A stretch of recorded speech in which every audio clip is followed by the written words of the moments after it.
Okay, and we are live. Thank you, Cheryl. You are welcome. I'm going to make you the host. Okay.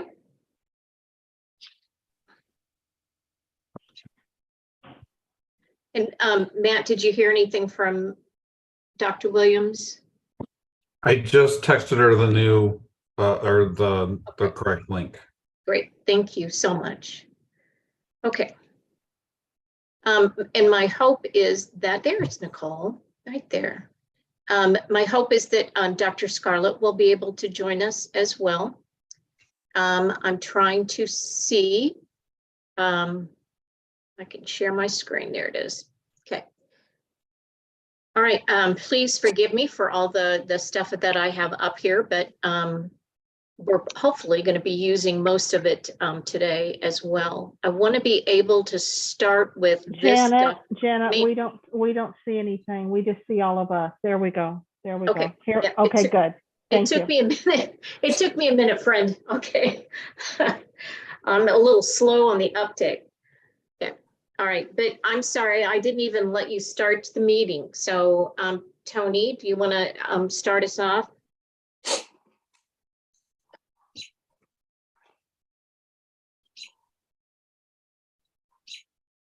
Okay, how about Matt? Matt, would you start us off? We will call this meeting to order. Mrs. Henry, will you please call the roll? Mr. Hikes. Present. Ms. Weiss. Here. Ms. Hubbard. Here. Ms. Vowell. Present. Ms. Jones. Present. Mr. Davis. Present. Ms. Cousins.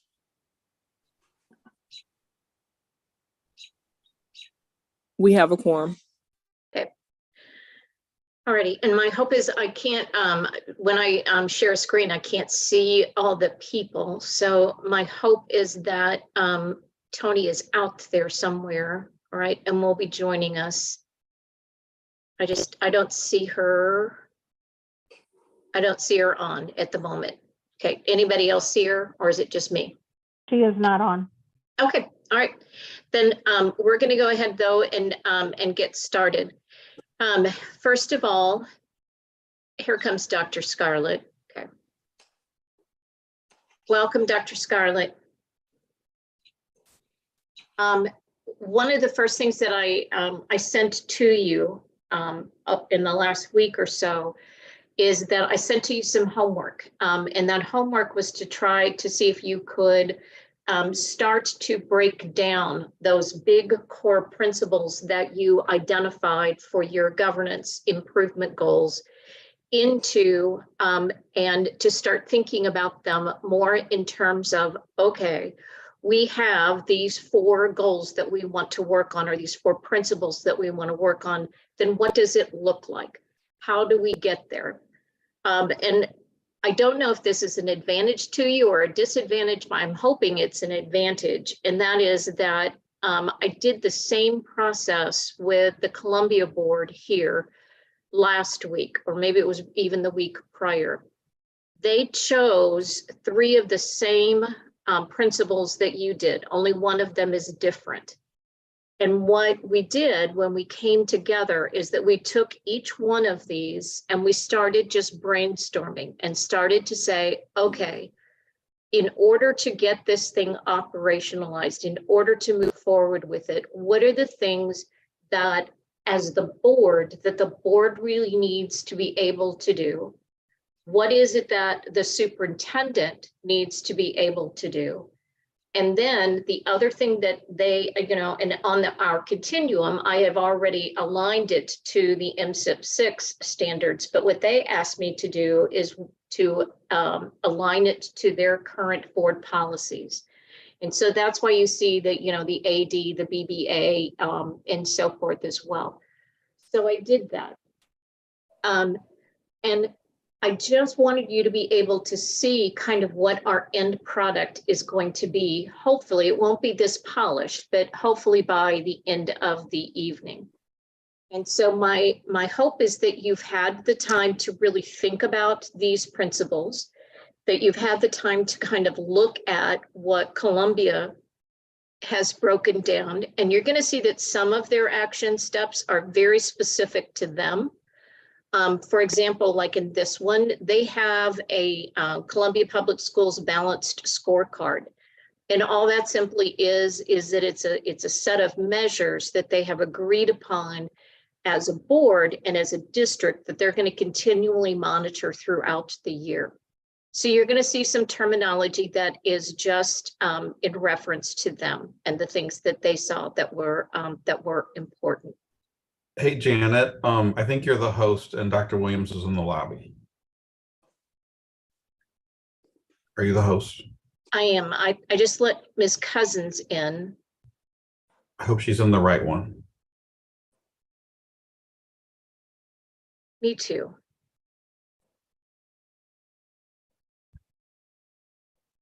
You don't see her? I am. Okay, Ms. Cousins or Dr. Williams, are you out there?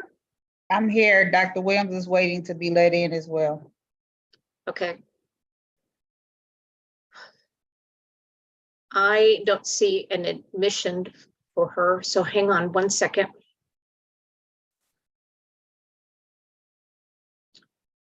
I have a feeling that they are using the link that I had originally sent and not the ones that Cheryl sent. So I guess what I'm going to ask is, Matt or Tony, do you mind emailing to them or sending to them the link that Cheryl created so that it's a part of, I know that you've, oh, hang on, here's Nicole. Okay. I'm She's already on it. I'm already on it, Janet. And Dr. Okay, hot dog. Okay. It takes a village, does it not? All right, to get everybody on the Zoom. All right, so now I'm going to pause again, and I'm assuming you know what I've just all said of what, just giving you I wanted you to see what it is that we're headed towards, what we're going to have. So one of the things I want to ask you first is this particular format. Is this format helpful to you? Is there something that you would want to see different for you, for St. Louis Public Schools, as we try to work on these 4 core principles? So I'm just going to be quiet for a minute.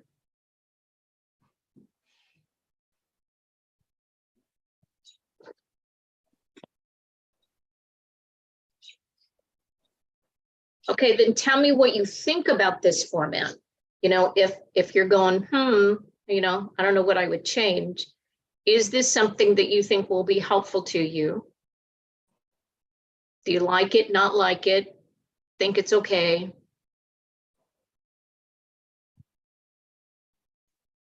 I like it. I mean, it makes sense to me. It's Okay, all right, seems clear. From what I can see, I think it'll be helpful. okay. All right, and Dr. Williams and Dr. Scarlett, are you comfortable with the fact that we have put the superintendent in here and the superintendent's actions? I feel comfortable with it, yes. Okay, all right. Dr. Williams, you're okay? I think I hope she is. Okay. All right, then if this is the format that we're going to go to, then one of the first things that we have to do is that we're going to have to take this particular standard right here, that one on student achievement and student success, and start breaking it down into its core components. If you, as a board for St. Louis, really focused on and wanted to make sure that you implemented this piece about having a shared vision focused on learning, achievement, success, etc., what are the things that you know that you either need to start doing or even perhaps stop doing? And it's okay to steal, you know, the ones that are already on here or to add others in as well.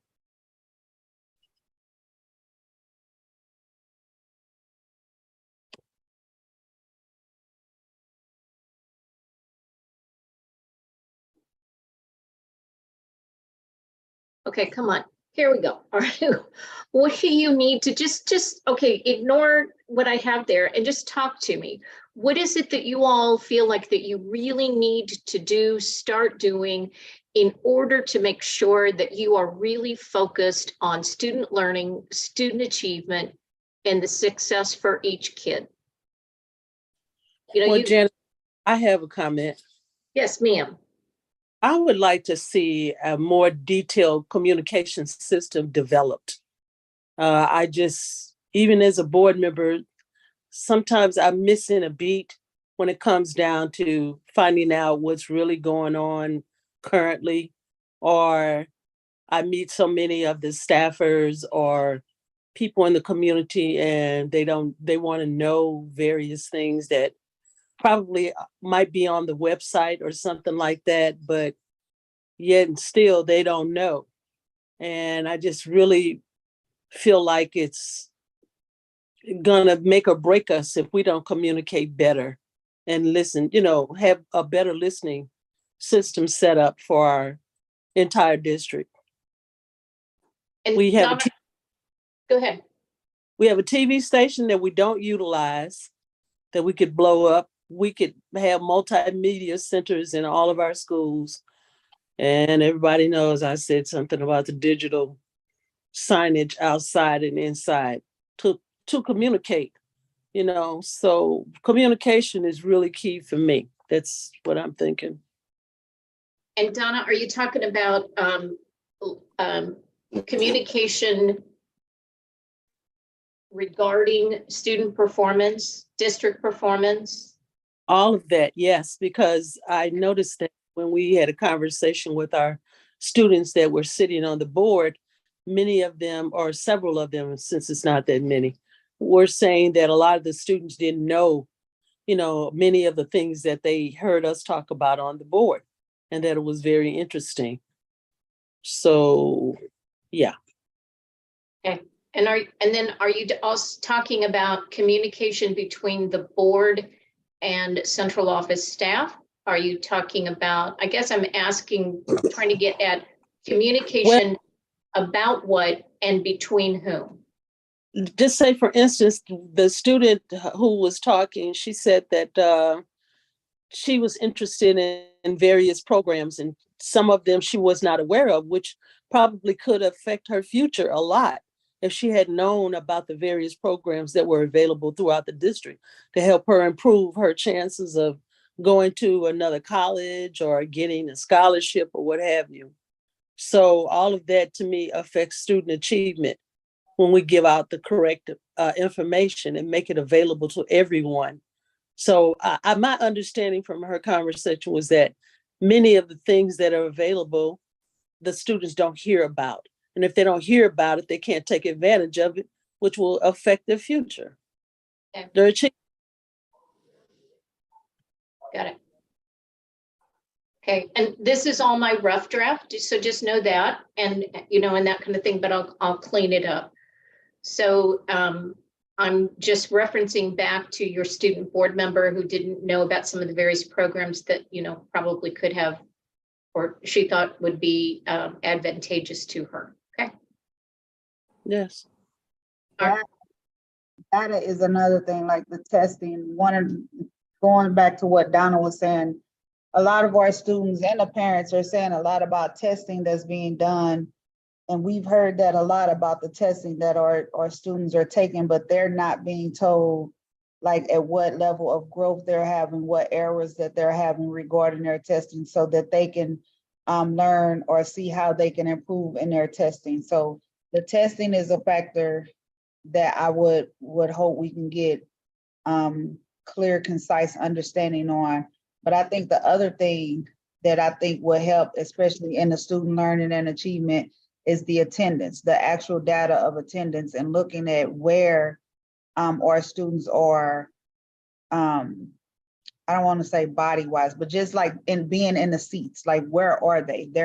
If we're looking at our ADA reports, if they're not there, then how can they have achievements? Like what's hindering them from actually being present? And I think that affects their overall learning achievements.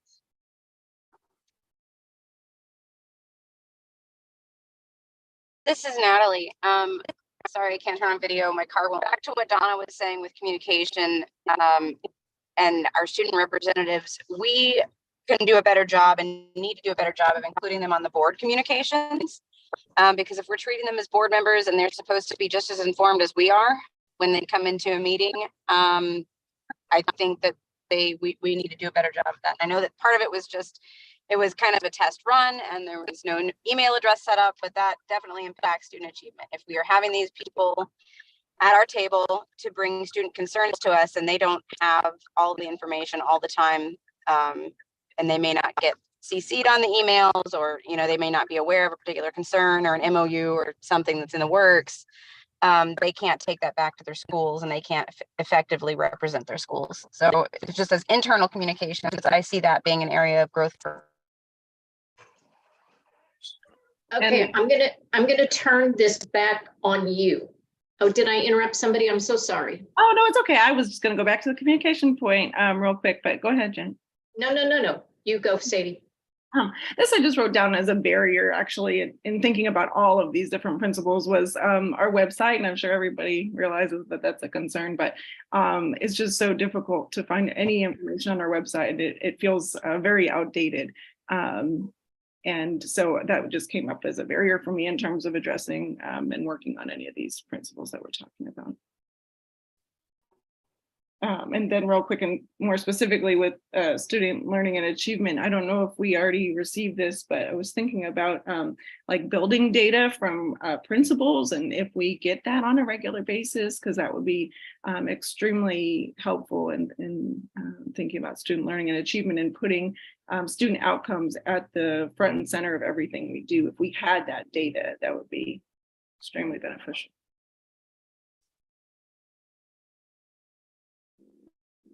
I would add to that point, although this may fall more better under number 3, but identify what data even matters.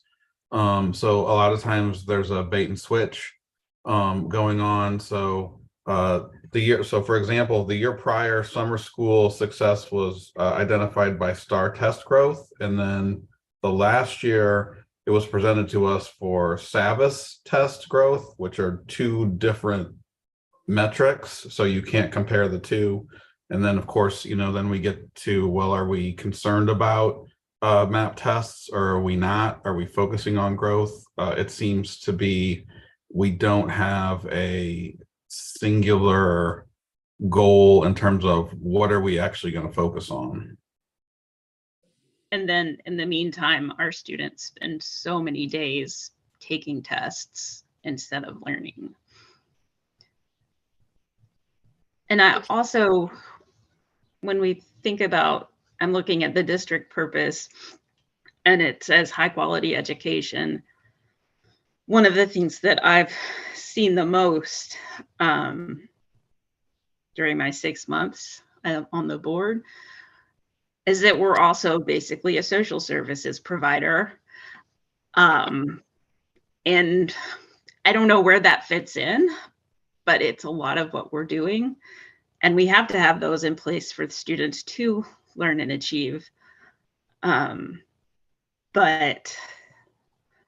for other school districts who don't have the same demographics and city history that we do, they don't have those same challenges as much.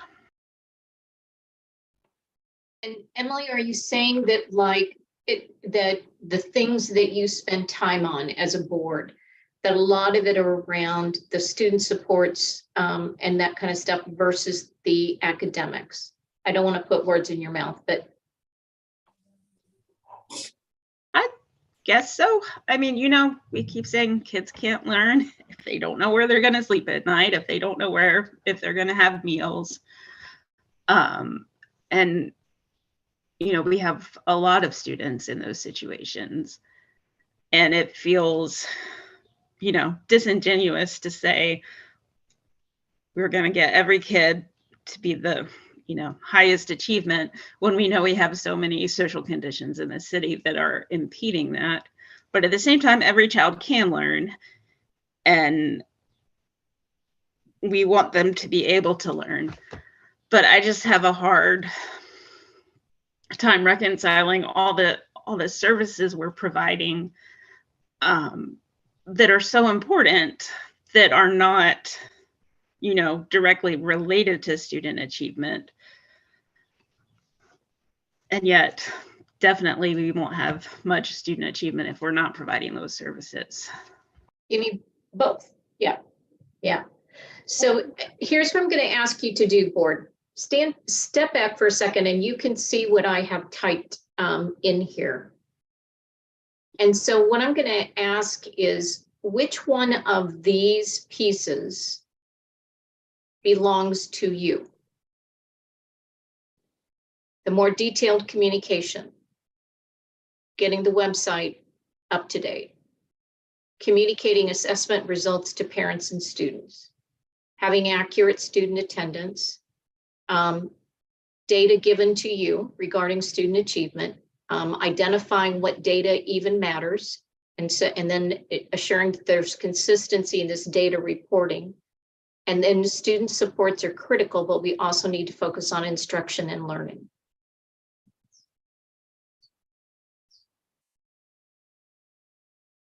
For student attendance. Janet, if this was a quiz, Yes, ma'am. Right. There is no right or wrong answer here. I need to gauge your thinking here, where you are with I this. would just say, if I'm looking at this, I would say none of that pertains to us.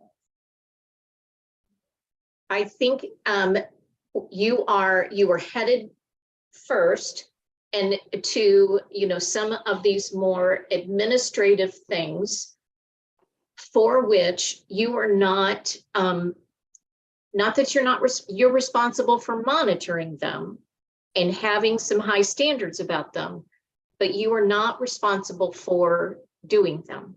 Right. Because you don't do the website, you don't do, you know, Right. the communicating to the parents, and that kind of thing. Right. So you have to understand and know, first of all, number one, that I love and care about you, okay? But in loving and caring about you, I want to help you to get to the point where you are focused in that governance realm, that you're holding those high expectations for your staff, and that you are monitoring kind of some of these things that are going on. And we're going to talk more about that specifically, but that you understand that you are not the ones doing it. And so you may not like, you know, I don't know, the colors that the school has chosen or whatever, but that's not your job. And so we need to help you to kind of refocus back on what are those key things that only we as the board can do. And I'm going to go to one of these things that a couple of these that Matt brought up.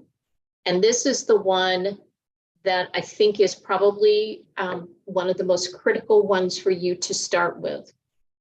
And that is that you need to identify what data even really matters and what is the data that you want reported to you on a regular basis. Normally, where districts go is that they go to their strategic plan. And I already know how you feel about your transformational plan. I know. But they use those goals to be able to say, these are the data points that we're going to measure. So let me show you something on the Columbia one, all right? And I'm not saying Columbia is perfect. They certainly aren't, and they'll tell you that, okay? All right.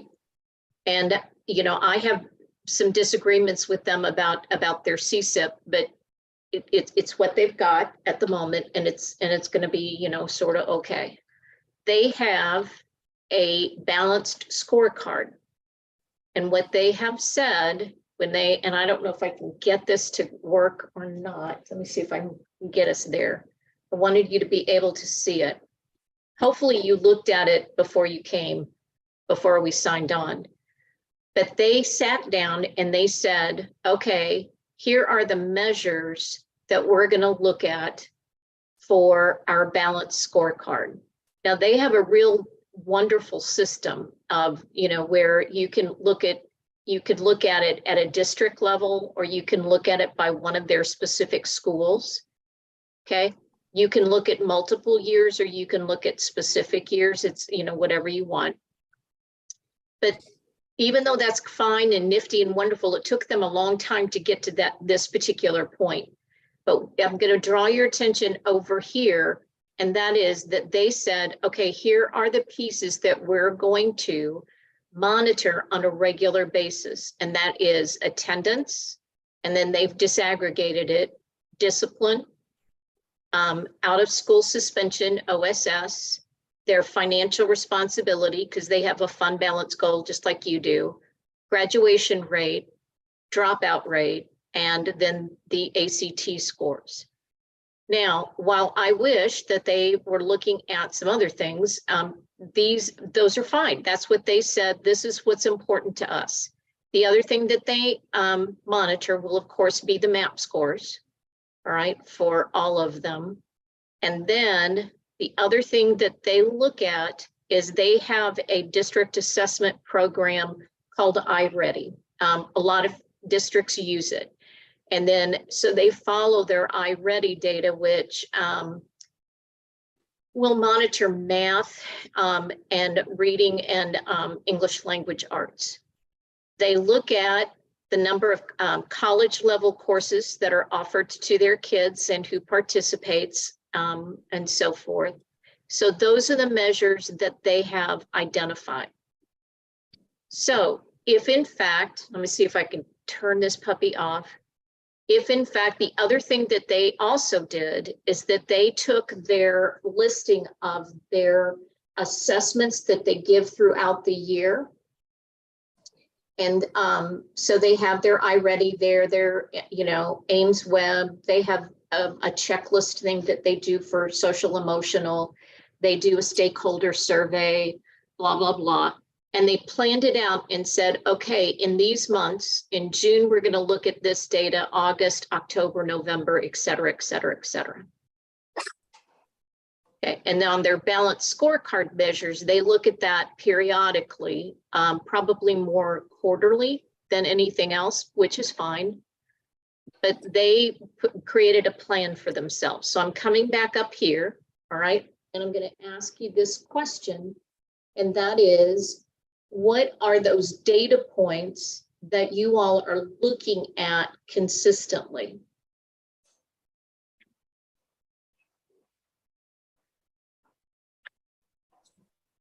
Okay, what are those data points that you would like to look at? I was going to say, we don't have data points. Oh, okay. So let's talk about that for just a minute. I mean, Dr. Williams, I guess that's something that I would lean into you. Are we provided data points that we get to look at consistently?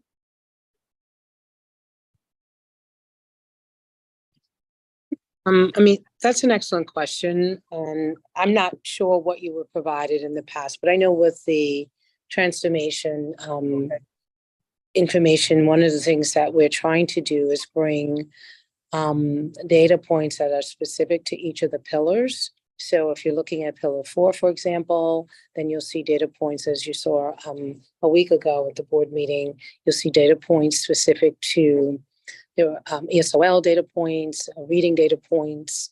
I'm sitting in the foundation room, so behind me, I track attendance, disciplinary infractions, and right now, the STAR data we're tracking, we'll have MAP data and end of course data soon, but also too with the APR, that's data points that we shared with you from our MSIP 6.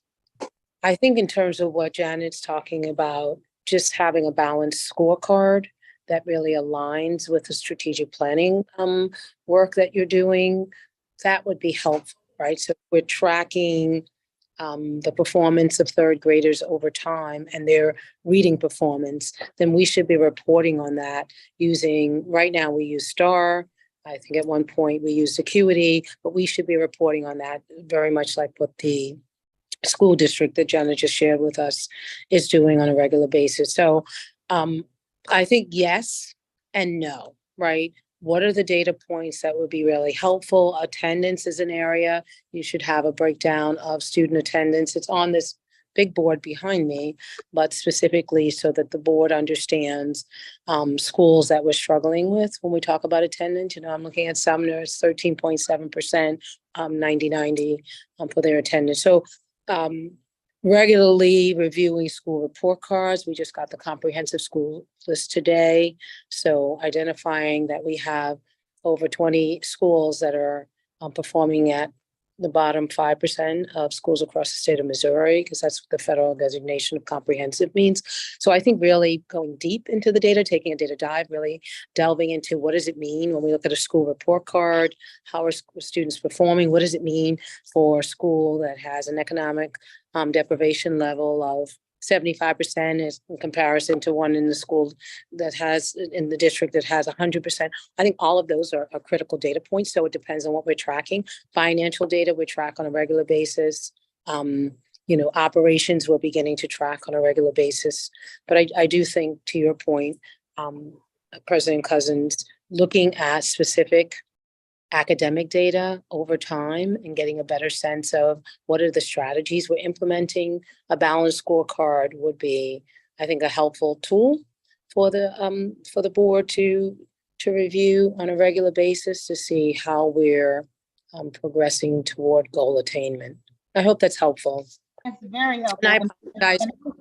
And I wasn't saying that, and I wasn't saying that to be facetious or anything. I really was saying it, and I'm glad that Dr. Williams brought it in, because to be honest, up until January, February, that is really when we kind of start taking a deep dive into kind of getting those different diverse level of data points that we can say, okay, yes, now this starts to make sense. Okay, now we know now how to start asking a different level of questions that we were being able to ask. Like we were going into that report card type, you know, a phase that we hadn't done in the past.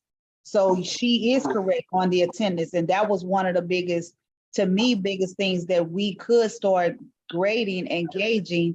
And we really were starting to look at our scores to say, why is the map or the math and the level that it is, why do we have 0% in attendance, 0% in math?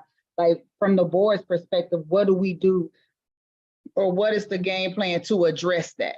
So you're right, Dr. Williams, and those are the things that I think we needed to be pulled out so we knew what to start focusing on, because like you saying, Janet, what we have been presented to you earlier, those were the things we were focusing on because we didn't have those things before us to know what we should have been focusing on, if that makes sense. Yep. And so this is why on this handout right here, I've kind of highlighted this point, and this is what, you know, Columbia pretty much has done this, but they may revise it. But this could be a really big action step for you as the board. And that is, you know, you don't have to just direct the superintendent. You can you can work with the superintendent to create and communicate those appropriate measures for monitoring district progress in achieving your vision, your mission, and your goals, and for your, you know, your academics. So one of the first questions I think that one of the first things that we can work on together, you know, with your superintendents, is to be able to sit down and to say, okay, what are those data points that the board needs to hear and to see and to be updated on, you know, and create sort of a calendar like Columbia has done for being able to present that information to you. The other thing too is that you want to make sure, and this is coming later, I think, but that the data is thorough and the data is accurate. You know, and that you are holding your superintendent, who in turn is holding, you know, her staff, to the fact that, you know, we communicate all the STAR data, not just some of it. We communicate, you know, all of the, you know, what's going on with attendance, not just some. Because you've got to look at, and I'm sorry, this is like a Dr. Phil moment here, but you know, Dr. Phil would always say, you can't change something you don't acknowledge. Now he would have some, you know, stupid Texas thing to go with it, but you have to be gut level honest about what your data says to you before you can make any kind of change and move forward. So do you think my SLPS friends or whatever, that you would like to be able to have as one of your action steps of being able to work on being able to create kind of a balanced scorecard, or to create at least kind of a chart of what are those data points that you want to look at consistently over time? You got data. I would say yes, and I think to Dr. Williams' point, it is in the CSEP. So pillar 1, I mean, talks about 90/90 attendance and ADA, infraction suspensions, enrollment withdrawals, which I would love to see. I've never seen that. I'm surprised if we even really keep track. Sorry. Teacher attendance, grade distribution, star assessments, budget expenditures, revenue, teacher vacancies, and transportation. Those are 2 good ones. Right. Okay. So are you saying, Matt, to pull from what we already have in the CSIP? I mean, I think I don't know what else to add to those. I mean, you could probably subtract some if we don't think it's as big of a focus, but to make it more manageable. But there's a count. There's when this is being reported in the CSIP too. So it's either daily, weekly, September, December, May, quarterly, semester, annually. So they all have check marks on them. Mm. So there is a calendar in there. I just don't know if we've ever report that to the board. I think that calendar, Matt, is, and you can correct me on this, is how often that data is reported or collected maybe by the district. So I'm assuming that your attendance data and looking at the 90/90 measure is something that happens weekly with your staff, right, and so forth. But we could use this as a beginning point to identify what are those pieces of data that you're going to say for the next 12 months that we're working on this project. This is the data that we are systematically going to monitor as a board, okay? And then kind of plan out when that reporting would happen. So you okay with that? To say that's going to be one of our action steps that we'll do? You saying report out how often, Janet? That's what we'd have to figure out, Tony, is to sit down, because you're going to need input from your staff as well, because it's going to depend upon like when that data is collected, how often, and those kinds of things. But you know, at least I'm looking at these and I'm going, I think you could report out on all of these at least quarterly, if not more often than that. So Dr. Scarlett and Dr. Williams, when do you guys think it would make sense in regards to the reporting out?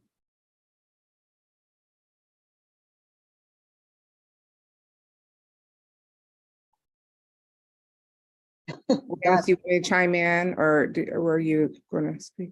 Yep, we would love to hear from you, Dr. Scarlett. Yeah.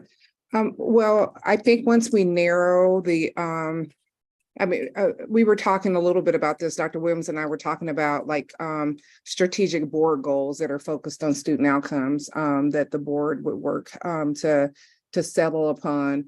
I would say, given sort of the category and we think of those, I think that there should be a regular rotation of these goals where we would give, you know, a memo to the board so they have that information and then we speak about them publicly. So, my thought is, you know, perhaps, and I'm not absolutely sure about how the work sessions like work and, what happens during regular general board meetings, but there should be a regular cadence of these student outcomes goals that are a regular part of the board meetings where it's predictable for the board.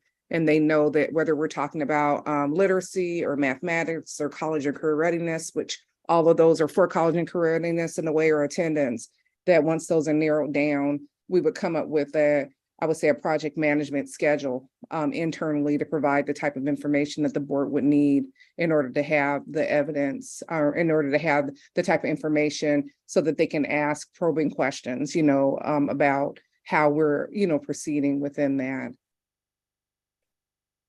So I don't want to name like a time period, but it feels, like every 6 to 8 weeks or something like that.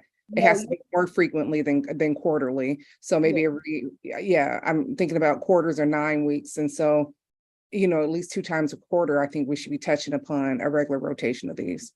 And the reason why I'm asking, because I don't think we as a board should put something out there and then you guys aren't in a position for that. Like, especially coming into where you all are coming into, I don't want it to be a time frame that you can't meet. Like, we do want it, or that may be too long in advance, and you may want to say, you know what, no, we're in a position where we want to kind of get this information out a little bit sooner rather than later, because we know the type of situation we're in. We want this information to be provided to the board more often now because of the situation. But once we start getting things kind of tightened up, positioned well, then it may move into a quarterly or whatever. Yeah, I think some of the, and I think both Dr. Scarlett and President Cousins are spot on. I think some of the data points right now we're reporting out on a monthly basis, looking at the CSIP, just trying to give the board sort of the arc of what's happening in the district around certain spots. So we call it a spotlight on data. And so you'll hear some of the team members spotlighting some of the specific data points.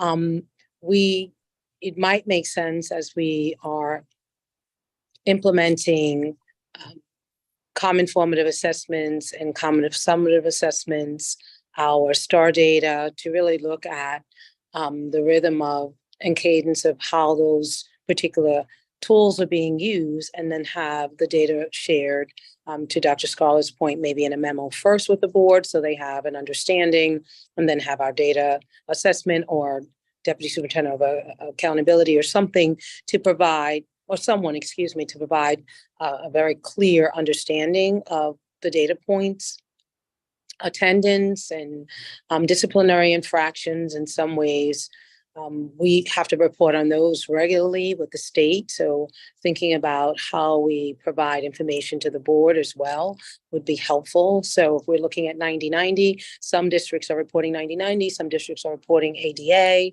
If we look at our ADA numbers, they're much higher than our 90/90. Why the discrepancy? So helping the board really unpack and understand. Natalie Val was asking to someone to let her into the meeting. Okay. Just popped up. Yeah. So I apologize for that. So just thinking about when it makes sense, specific data points, some are monthly, some would be quarterly perhaps, but I think to Dr. Scarlett's point, it makes sense to, in the weekly memo or the cadence of the memos that Dr. Scarlett provides to the board, it makes sense to lay out some of the key data points and then talk a little bit about. So for example, I send the board attendance, I send them enrollment and what's happening over a week period. So I haven't been doing that because my shift has been to staffing, but I started doing that as part of my my weekly update at some point. So you could see, oh, wow, why are we seeing such a gender difference? Why are boys leaving the district and more girls are entering? What grade levels are impacted? So I asked the deputy superintendent to provide me with sort of a weekly analysis, particularly aligned with our mobility study. So I do think sometimes we can have a paralysis around data. We can feel like there's so much. So being very strategic about what's shared, how it's shared, giving some tool that provides the board with an opportunity to ask questions, to have emotions around it. I use a data tool called ORID, objective, reflective, interpretive, and decision-making. I use that with the team, but just a tool that the board agrees to and believes that it's helpful to ask the right questions around data, because, you know, we all have different of understanding. And some of the data points that I get here, I looked at some data earlier today in the district, and I had to ask some really specific questions based on the acronyms that are used. So just really giving the board an opportunity to ask thoughtful questions, and then before we do sort of the public consumption of it. So that's just my thinking around that. So I have two questions. One of them goes to the board first, and then I have a question for Dr. Scarlett and Dr. Williams. Board members, are you comfortable with what I have highlighted right here? And that is to allow Dr. Scarlett and Dr. Williams, and again, they'll, you know, have staff involved as well, but to create and communicate appropriate measures for monitoring district progress in achieving the district's vision, mission, and goals. And to do kind of exactly what they have just talked about kind of doing a planning out, you know, over time. And for the most part, creating a schedule for you. Are you comfortable with that? Okay. And so, you know, we know that Dr. Scarlett won't be here officially until July. The woman is working 2 full-time jobs, we know. Okay, and we're grateful for her. Plus, she has kids and a husband, and you know, all those things. But maybe within you know a few before Dr. Scarlett comes in July, if in fact Dr. Williams and Dr. Scarlett can kind of maybe share with you what their thinking is around those measures. And then, you know what, board members, you also communicate with them about what are things that are important that you think they need, you as a whole board, a governance level, need to follow and look at. Okay. Janet, I have a question. I love all that. My concern is the 2 bullet points above that. Do we need to do those too? Yeah. Do we have district goals? I know that y'all made the mission and vision recently, but I haven't heard about goals. You do, and you have them in your transformation plan 4.0, which I know that you feel like needs to be revised, and it probably does. But at this particular point in time, you don't really have, this is my opinion, and you can certainly disagree with me, but you really don't have necessarily the time to go back and to try to revise certain goals when they have already been, you already have some that are set until 2026, I think, or whatever. You can revisit them every year, but Emily, that's what I would start with, is to start with what you've got. Okay. Now, I'll be truthful. When I looked through, because I played around with your transformation plan 4.0, I took the presentation that Matt just referenced that was given to you on the 28th of February. And I also looked at, in your academic department, I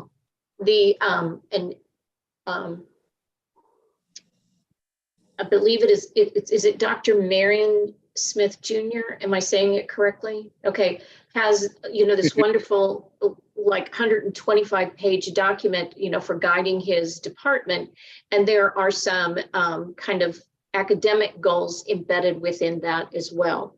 And so I just started putting together for myself, and I'm going to send it to you, of all of those measurable goals, you know, that you call SMARTY goals that are outlined in those documents.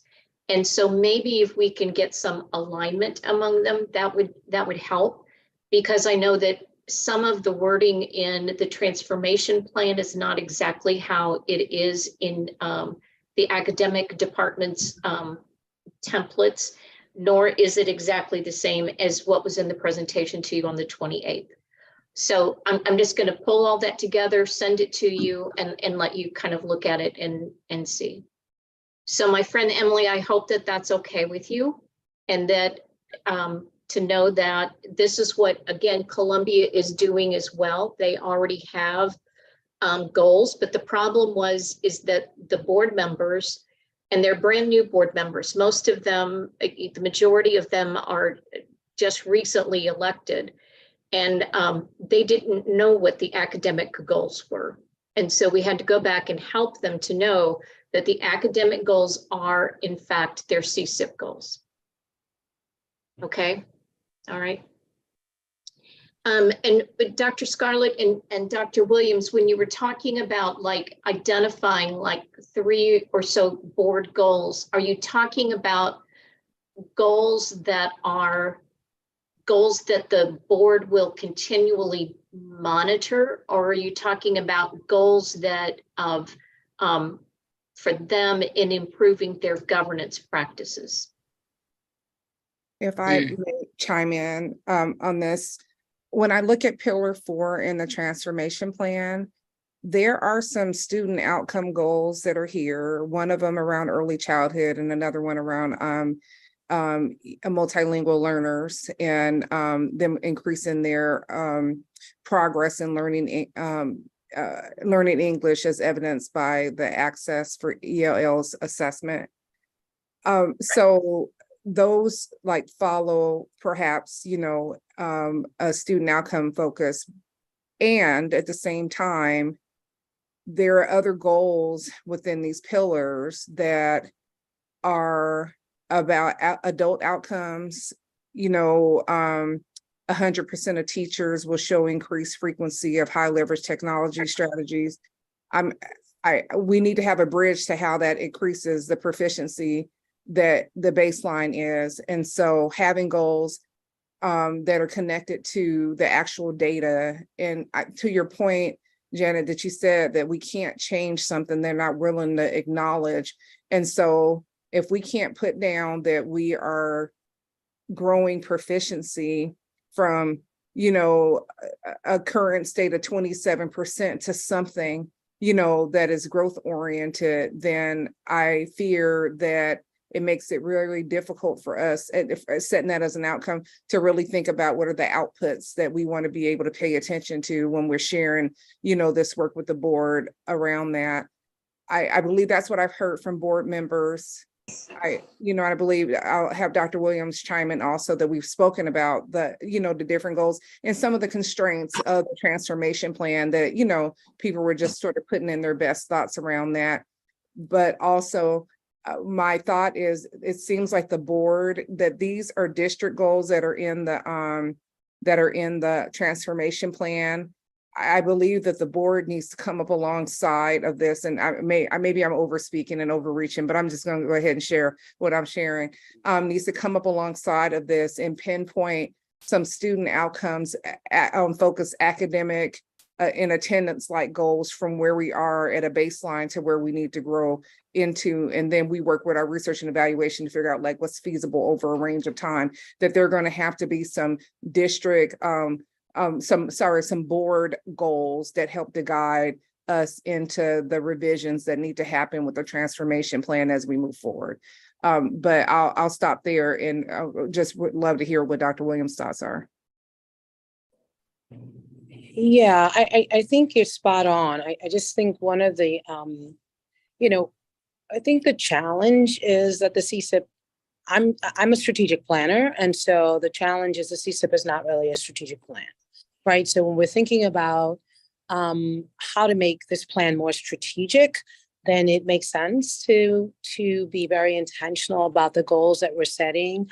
I think limiting what we're, right now, it's kind of, if you look at Pillar 4 alone, it's just volumes of stuff, right?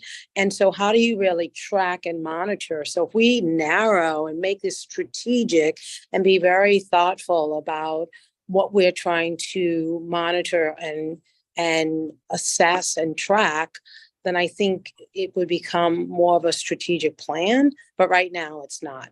Right now it's a plan that we really put together out of compliance. I had a responsibility, January 7th, January 9th, to turn in a plan that needed to be turned into the state. I work with the board and the team members to come in and really look at what this CSIP was asking us to do. And this is not an excuse. It's just really, for me, I've worked on strategic plans and this is not a strategic plan. And so I think for me that the most important thing that we can do is identify some key metrics, take a look at what we're driving toward, and then set out, year 1, year 2, year 3. What do we expect year 1?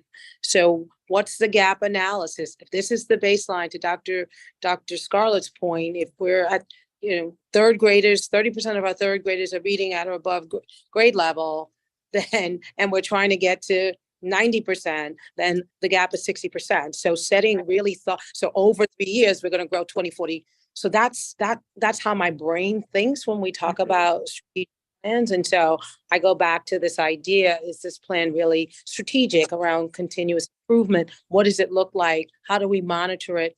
What should we be sharing from a data dashboard perspective perhaps on the website, going back to Ms. Weiss's point, right? The website doesn't really speak to, when you look at the website, it's like, I'm sorry, hunting for things that we want to see a data dashboard that says how we're progressing, right? How we're attaining our goals. What are we working on? Where are we? What's the baseline? And so I think our CSIP, our comprehensive plan, if we go back and look at really narrowing the focus so that it's not so big, that we'd be able to do that. If each of the areas had one goal, and then here are the strategies that we're trying to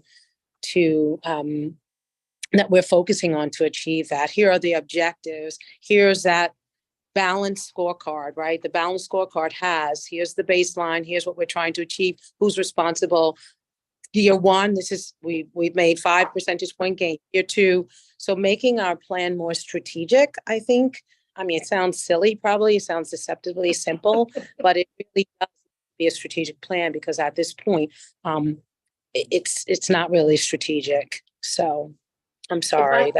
No, it's not. And if I could reach through the screen and hug you both, I would just be throwing my arms around the two of you. So thank you. Yeah, so much, because this is exactly, and I think Emily, listening to your two leaders here, they're going to help you to kind of revise these goals, it sounds like, and to make them like real, okay? Which is so exciting. Okay, so exciting. Okay, I know we have spent a full hour and we have only gotten to page 2. I get it. But I really think you needed to have this conversation around all of this, because it is foundational to everything that comes next. And I wasn't at your meeting, but I know I watched your meeting, your last Tuesday meeting, and you were criticized for not spending time in talking about, student achievement, student data, student performance. And again, I say this with love, but he was right. And so this will help to kind of get you there. Okay. So are you comfortable with stealing this little piece from Columbia? Remember, these can be revised, but just that whole ideology of coming up with identifying what those measures are and creating your kind of balanced scorecard. I'm going to go, somebody's talking to me. I said I'm comfortable with adopting, not stealing that, and just a little correction. He was not absolutely right. Like we do. No. we do. Okay. We were touching on one thing I do want to give and commend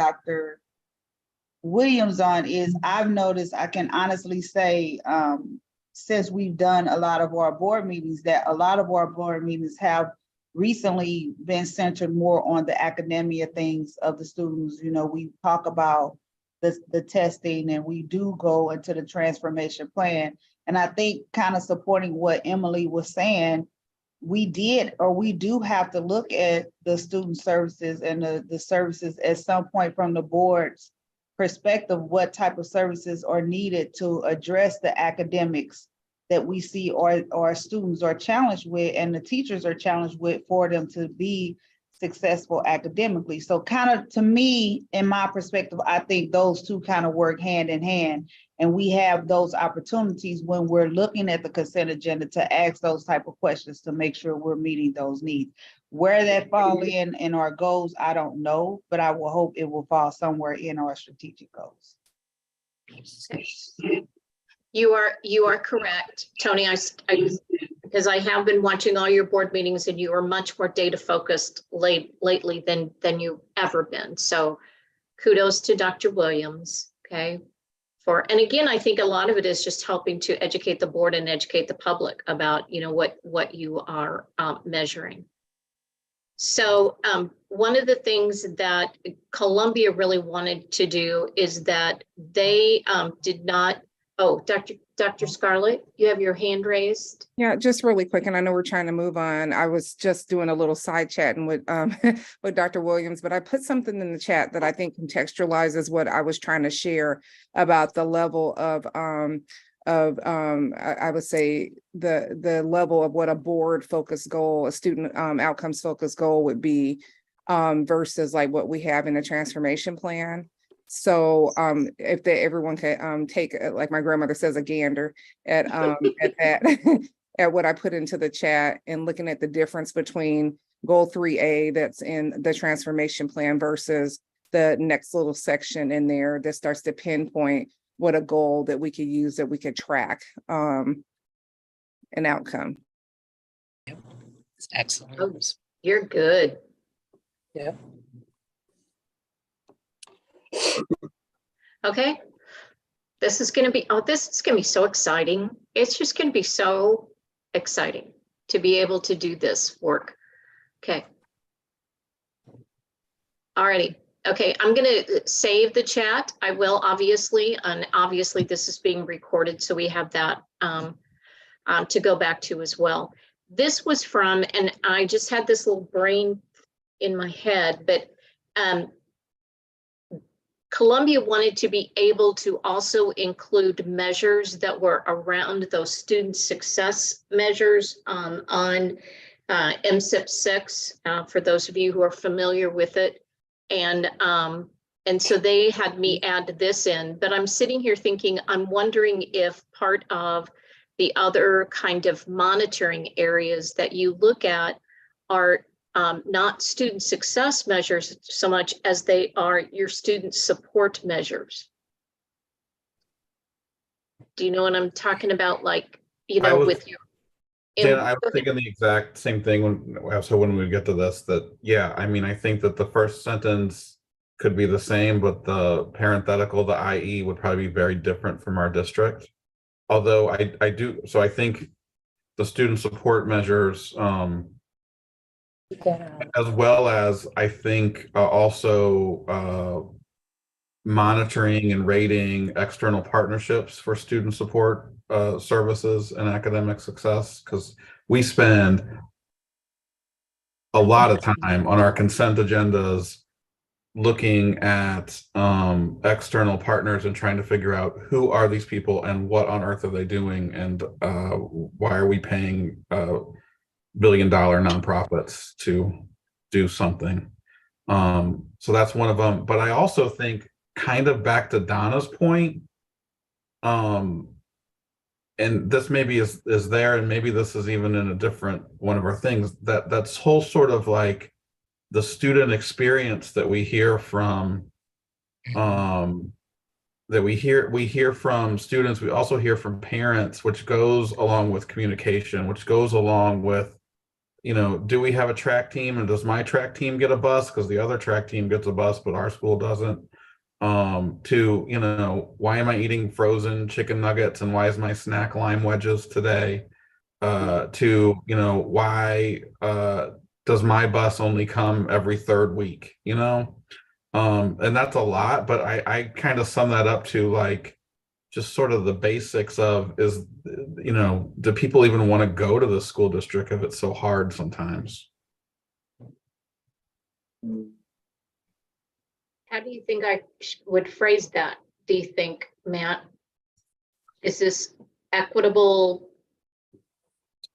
Well, I mean, they have all, well, they have some, when I read their IEs, that's what I was thinking of in terms of our Yeah. school district. And there's probably a long laundry list is the problem. Can we call it student experience measures? We can for, yes, and then more, you know, for right now, yeah, I think it's fine. And then to tease them out later. Okay. My kid had a moldy orange at lunch today, so Oh, well. I'm very The lime On board wedges is with- my favorite example because I That's don't know my how that's a snack, snack. but apparently, so they blame Michelle Obama that was, but I don't think that she ever envisioned that was going to be what her healthy school lunch initiative was. Okay, and are you comfortable about in guiding your discussions and your decisions? This comes straight off the continuum that you're going to use, obviously, these measures to guide them. And if you said no on this one, I'm going to have to like thump you on your head. Okay, just, you know, or as my father-in-law would used to say, snatch you bald headed, but for Matt, that's already happened. So, you know. Janet, it's an hour until you made a bald joke. It took me too long. Okay, so sorry. Okay. All right. They also wanted to make sure that when they were reviewing their policies, their plans, and their practices and their programs, and again, this comes straight from the continuum, that they were looking at it's the impact on students and families. And a lot of this is coming from they're trying to use an equity lens in the fact of, okay, if we do this, then, you know, are there kids or families who could possibly be negatively impacted, even if it's inadvertently. And so that was important to them. And then the other one is about of reviewing all of those kinds of things to make sure it is aligned to what are these goals that we have outlined at the top. Are you comfortable with those actions?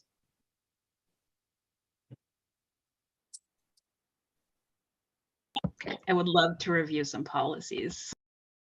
Well, honey, we're going to get to there, okay? You're just going to have to be a little patient on that. But you know, and I think sometimes you think that because your policies are somewhat outdated, that you don't have a policy for a particular issue or a particular challenge or a particular practice. And in actuality, you do. You know, because I have combed through them at different times and found that, yes, you do have a policy that is directly related to that. So just because they're a little old and dusty doesn't mean that you may not have something that is there. But you will eventually. We're going to get you to where your policies are all spanking new, okay? And then the last one is that they wanted to make sure that whenever they had their board meeting agenda, that, and this would really go to Ms. Henry, I guess, more than anything else, but that they would align you know, and it doesn't have to be your transformation plan. It could be these kind of goals that Dr. Williams and Dr. Scarlett are going to help you all to develop. But to show that alignment to what you're talking about in your agenda is aligned to those particular goals. And then the other thing, because we have talked about this, and I've talked to it with lots of boards, is that you really want to, every once in a while, step back, look at your minutes, look at your agendas, and see how much time you're spending on students, student success, student achievement.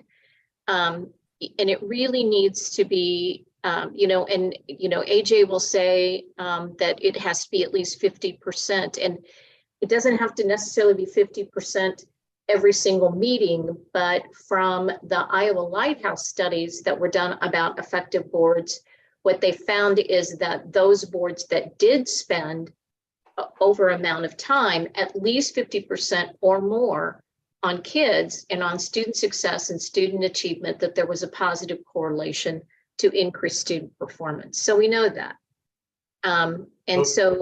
Yes.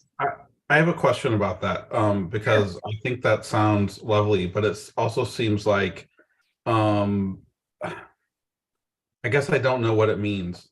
So you said you agreed with Tony's friend who spoke at the last meeting, that said we didn't spend much time on student success and achievement related items. But we had 3 board. I thought you'd catch that. Emily's friend, I'm sorry. So we had 3 main agenda items, although we had other stuff. So we talked about CVPA, CSMB, safety measures and redesign, which also led into some Prop S stuff, which I would argue that is directly related to student and success and achievement, because I do think bathrooms are important for kids to be able to learn. And then we talked about ELL, ESOL, and special ed, which also, again, are not, just saying like, well, and there was some data embedded in that, but we weren't just going over test scores. So what am I missing? How are those 3 things not talking about student success and achievement? And could you give me an example of what we should be talking about? Okay. All right. And you do remember that I love you, right? I love you too, Janet. Okay. All right.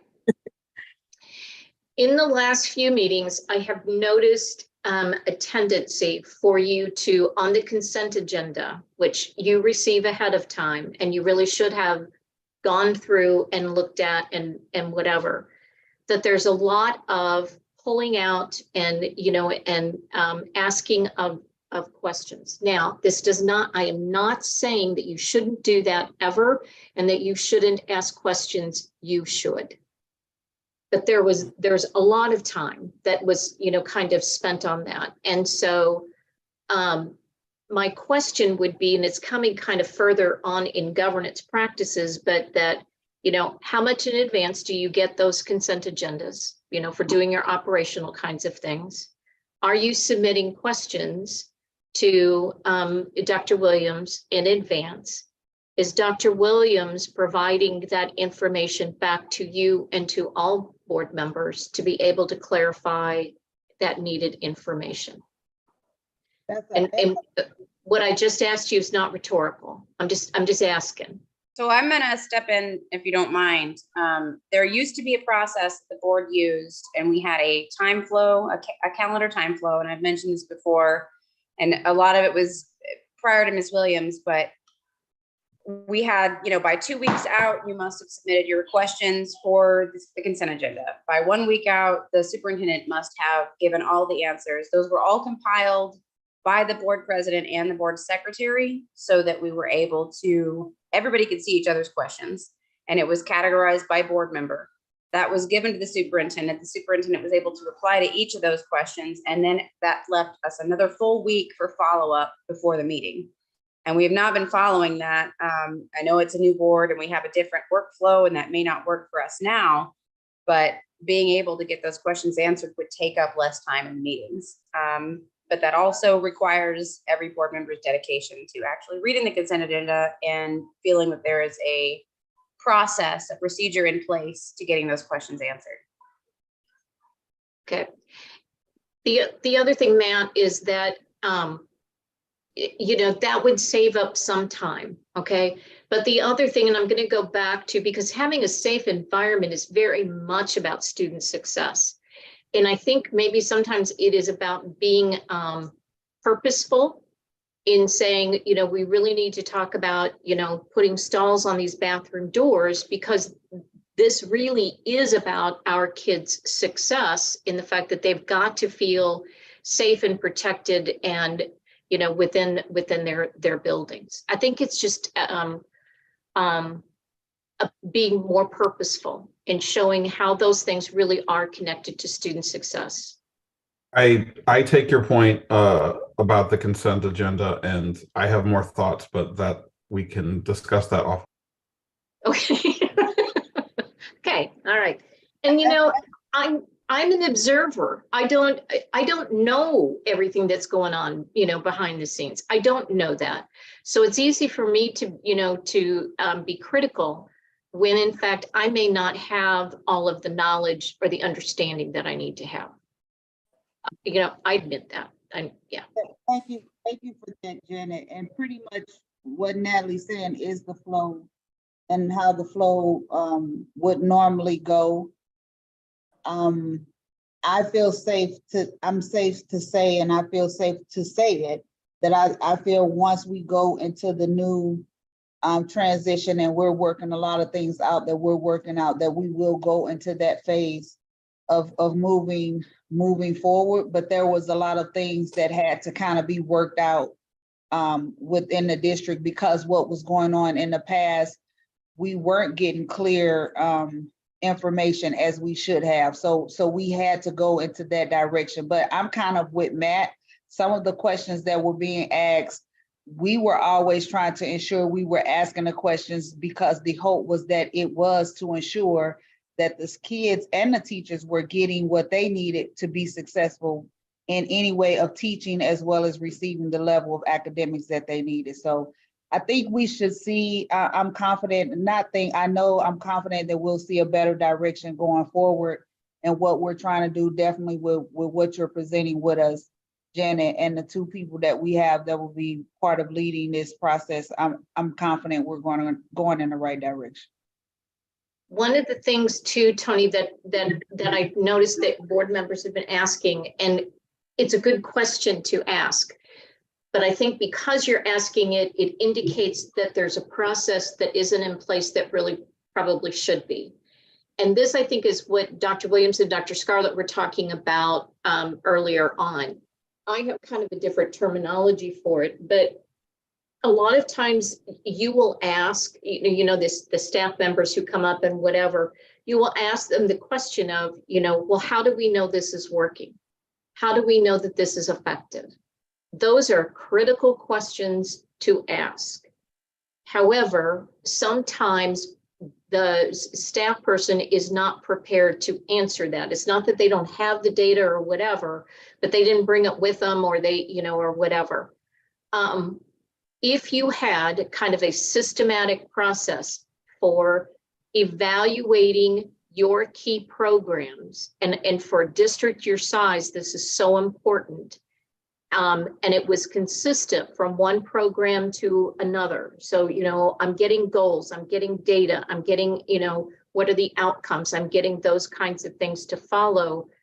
That would help. I think Dr. Scarlett has a different terminology for it, but in listening to her, I think she's talked about doing this.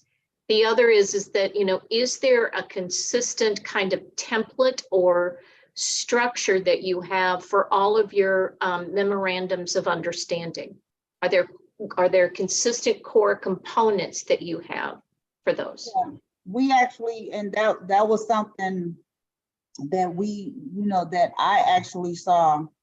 I think Mr. Davis actually saw, but that's something that the board has not seen. But that was something that I had actually seen for the first time, that Dr. Williams had, that came out of student services, was a document, because that was one of the ultimate questions that we continue to ask, like, how do we know that these organizations are providing the adequate services, especially when we as a board is voting to renew their contracts, so on and so forth. So the fidelity was always one of the biggest questions that I had, and as well as the other board members. But that particular form that I think Dr. Williams had designed years ago, we actually had the opportunity to see it. And that's what we were asking for all this time. I think part of what we think will help as a board, I think will help as a board, that if we see this before or as it come before the consent agenda, if that's attached to the reporting, then we would know that that staff has done whatever needed to be done to review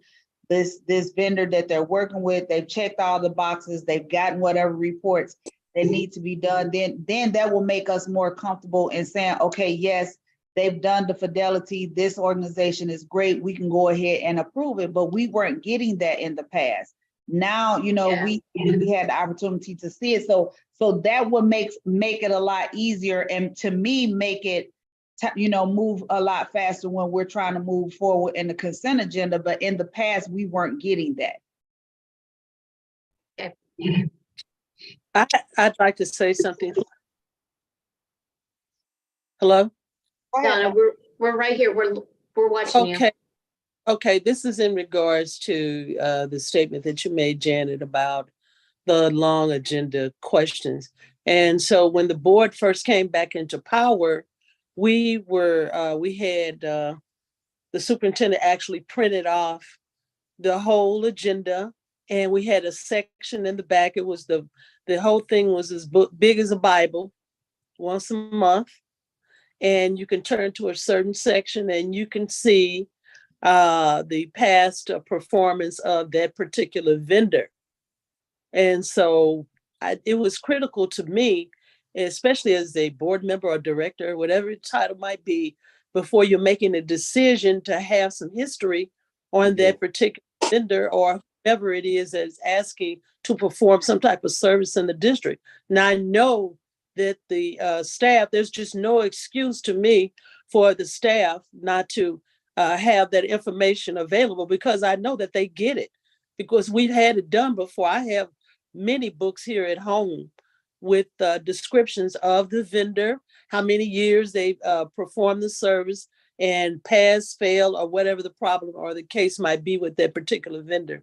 So, and I hope until we get that done, then I will want to continue to ask those questions, because if our people, our students are not getting those services, it's going to affect the achievement of the entire district. Yes. And Donna, are you requesting that information to your superintendent or to your board president? No, I have not asked the information from them. No. Okay. All righty. Many times I look it up myself, and I'm still clear on. I'm sorry, Donna. In the past, we would go through the consent agenda and ask the questions. But to be honest, Janet, this last consent agenda, the challenge was a lot of that stuff was being walked on like a day before the actual board meeting. So It wasn't, you know, we didn't have the opportunities that we would have, you know, in the past. What Natalie was saying, where we would have the ability to go and ask the questions, so on and so forth, because a lot of the information was being walked on. Okay. Right. Yeah.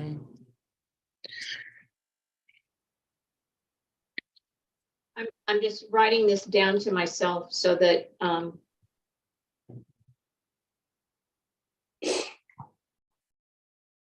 that I will remember. So, you know, there really should be some kind of a process for those quote unquote walk-on items. And those are ones that are being added the day before. Is that correct? Yes. Yeah. Okay. And a lot of times it's because there are time issues with, you know, approvals and contracts and that kind of stuff. So, okay, I'm going to think through that. All right. So when it comes to this, you know, we have really talked a lot about this with our number one, and that is about the monitoring the progress and using your agreed upon measures that you're going to hold the superintendent and district accountable for achieving the purpose, and you continually monitor progress in reaching the identified student achievement, student success, and district performance goals. And we've talked about the whole thing about, you know, having some kind of balanced scorecard They had a big audit done of their curriculum. And there were some items that were pointed out to them where they need to strengthen. And so they wanted to put district audits in here about their curriculum audit as well.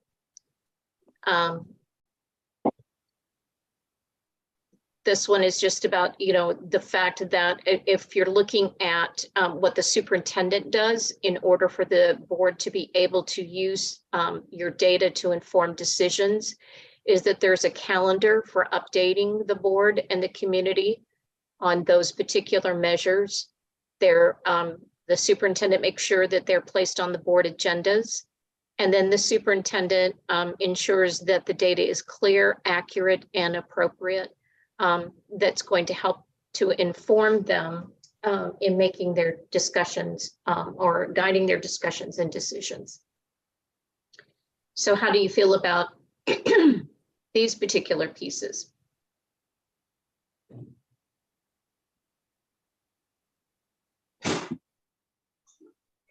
Okay.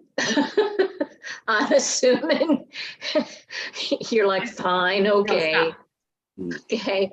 And then, and you know, Dr. Scarlett and Dr. Williams are going to have kind of different terminology here, but are you okay with also that whole thing of having that program evaluation or systems processes evaluation kind of calendar on your key programs, and for us to articulate that? Okay, all right. I got a nod from your superintendent, so I'm saying that's okay. And your EOP, this is your emergency operations plan, and you have to have that obviously from MSIP. And I know that you are working on all of this, but this is just about making sure that you've got one that's up to date. And then the other one that is in here is about making sure that the staff are aware and that the board, that you annually review it. You okay with that piece? Okay, like my family, they wanted to put in the superintendent evaluation process as well. You are going to address that, however, when you look at number 8 for you, which is about you know, establishing this strong relationship between the board and the superintendent. So that will be probably there as well.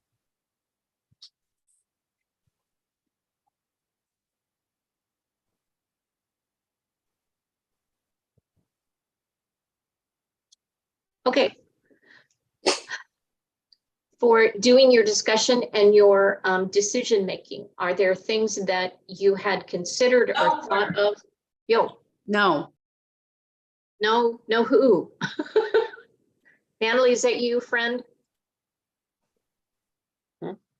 Okay. Are there I'm sorry, that was my toddler wanting to press the buttons. Oh, got it. Okay. All right. So it was a pretty stern no. So I thought, ooh, all right, I did something wrong. Okay. So my friends, I know we have talked a lot about this, but are there pieces in here of things that you had thought of or considered in doing your homework,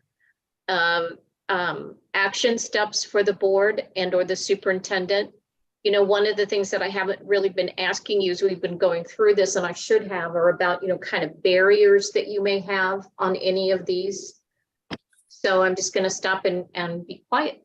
So when it comes to your discussion and your decision making.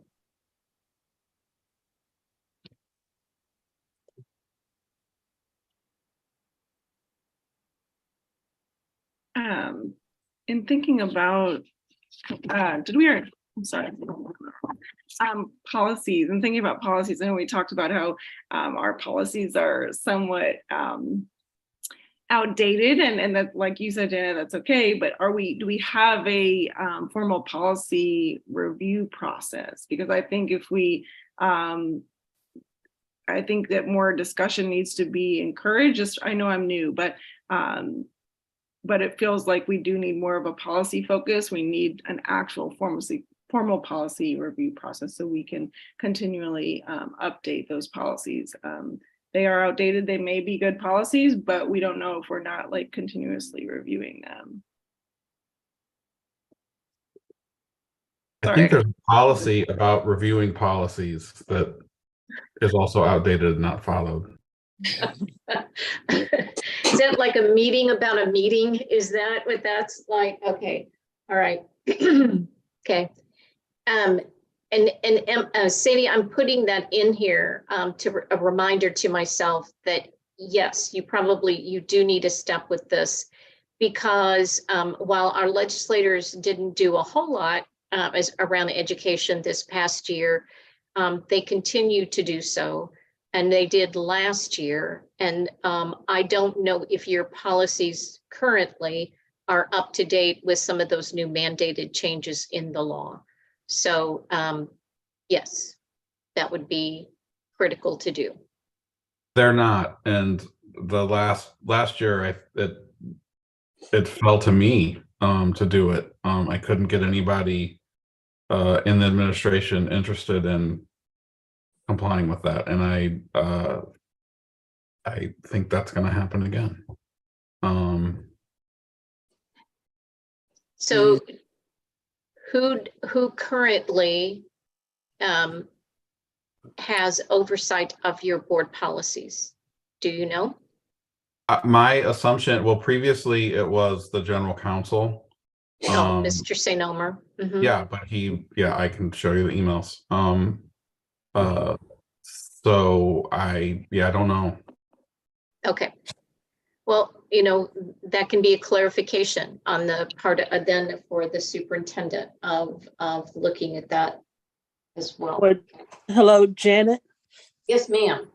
I recall that one of our board members was working with the Missouri School Board Association, contracting out to have those policies revised. I believe there was a board member that left all of a sudden. Not what's it, Regina Fowler. Yep. Yeah.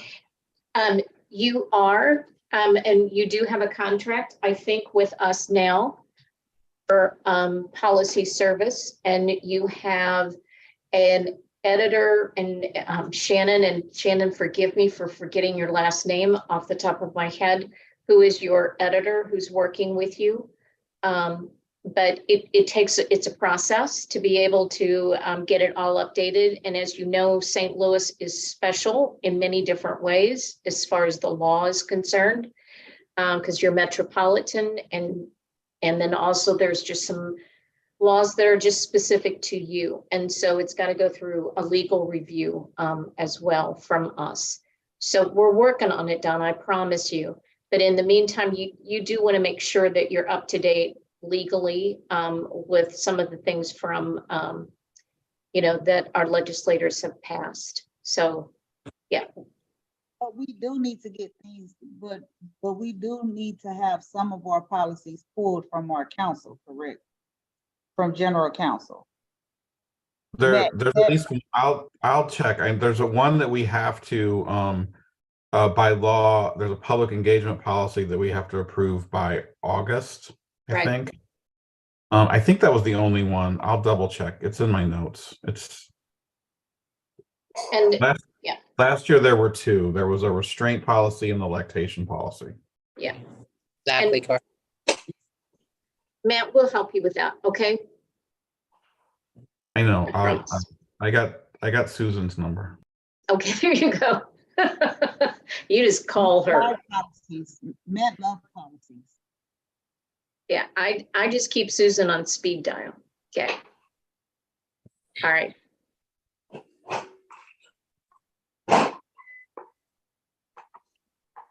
Besides the things with your policy, are there any other kinds of what you feel like might be barriers or obstacles or whatever for you in really being able to implement this particular principle?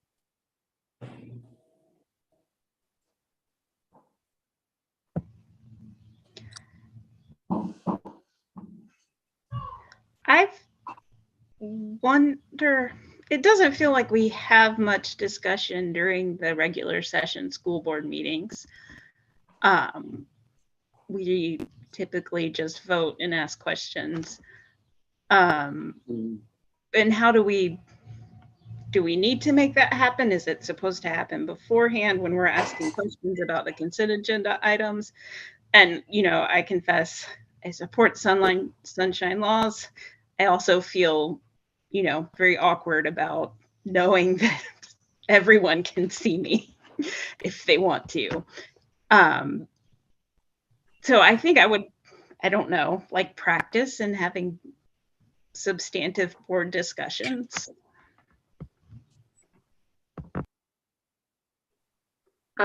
These particular ones about, you know, especially this transparent deliberation and those things, Emily, really come when you have at your regular board meeting where you have action items that that you have to vote on and that you have to do. All you had to do is go back and look at, you know, everything that you went through in doing school closures to be able to really see a time period where the board had to be, and every board member had to be open and transparent about, you know, what their thinking was and what was going on, and using data to be able to do it. So I would have to go back and look at, I think, some of your board meetings, just so I could get it clear in my head of, to give you an example of those times where you really have to, you're really going into deliberation and discussion, more so than just approving this or not approving that.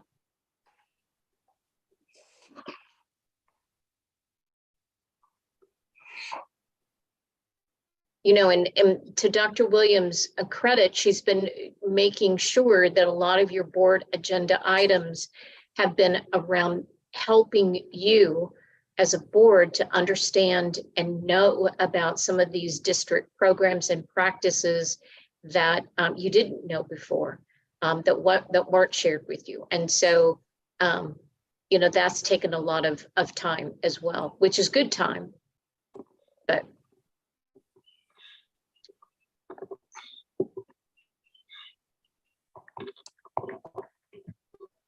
Oh, Dr. Yeah. Janet, we only meet for a short period of time to me on Tuesday. Yeah. And I really don't have a problem. I really don't have a problem with sometimes having a longer board meeting, because I feel like the public doesn't get all the information that we might have in front of us. And I think a lot of people have expressed their appreciation to have many of the things explained to them that we are talking about. So I appreciate my fellow board members that have stayed longer than perhaps they think. That if someone thinks the board meeting is too long, then okay, go home and watch it on YouTube. But I'm just saying, we're making it affect thousands of lives. So we need to take our time and make sure we're doing the right thing. If we're trying to be ethical and do the right thing, we need to make sure we have a thorough discussion about what we're doing. And I just appreciate my other board, because I know their time is just as valuable as anybody else's.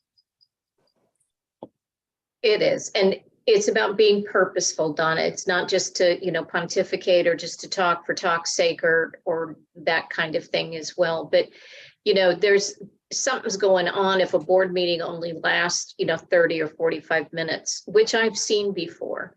And I'm going, well, there's a whole lot of deliberation that's going on, you know, behind closed doors then, if that is the case. But then again, if you're staying there, you know, 5-6 hours, then that means that you are, that there may be some other governance issues going on there.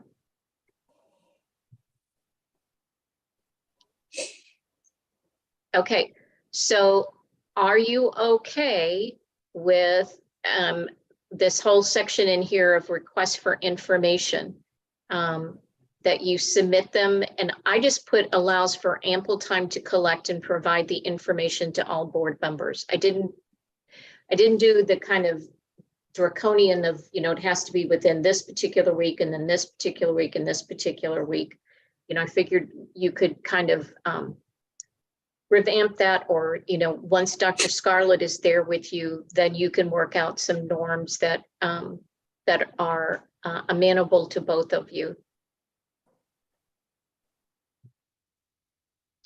Okay, here's where I'm going to ask you about this one. And this one at first, when I had, it was a board in the northern part of our state, where board members were emailing directly to cabinet members and requesting information or directing their actions or things like that. And so one of the things that they implemented to be able to try to counteract that is that they, the superintendent then shared with staff that if they got any kind of direct request for information from board members, that that email was to be forwarded to the superintendent, because that's what your policy says. And it really is about good practice as well. And then, and while some of them didn't like that at first, it really did help with that, I hate to call it that chain of command, but that chain of communication. So I just want to know what your thinking is on that one. Bye, Mom.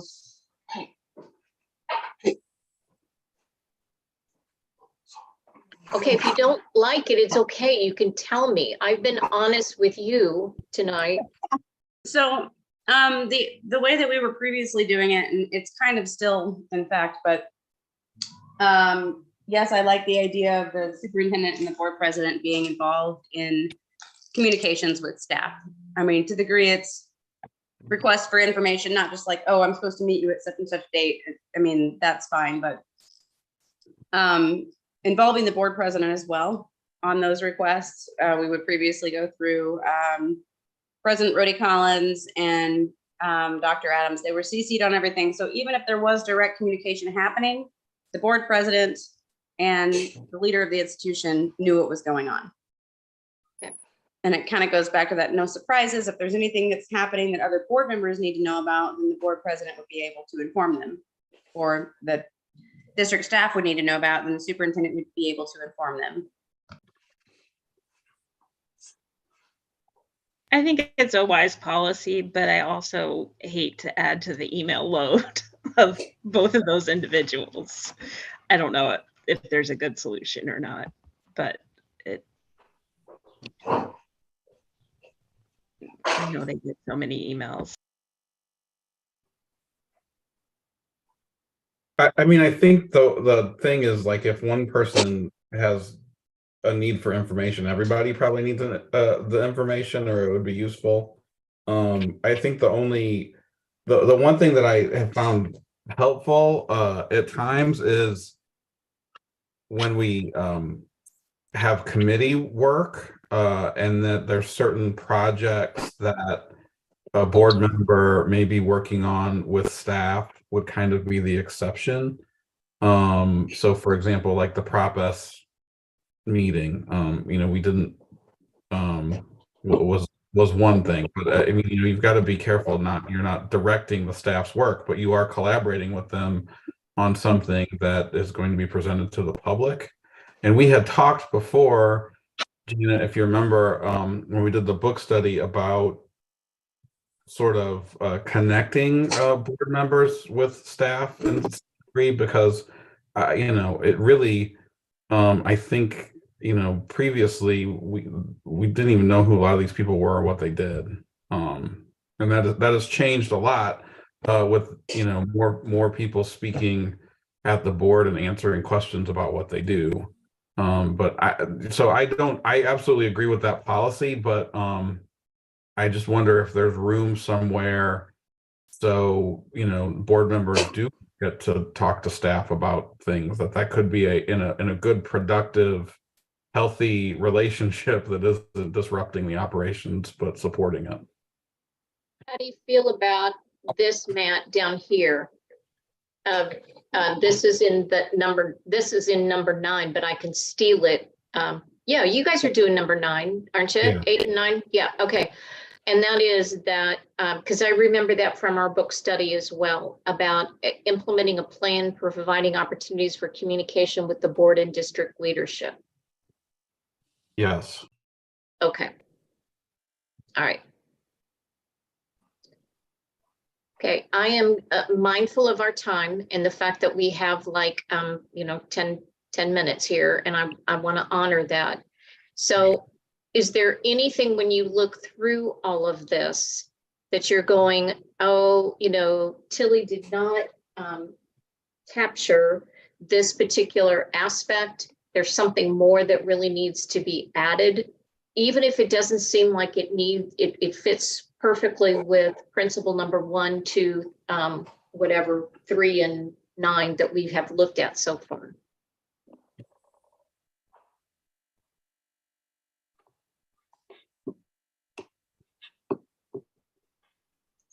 I feel badly in some ways. I feel badly about just, kind of handing this to you and asking you, to accept kind of something that I had drafted for someone else, because I really want this to be about you. Or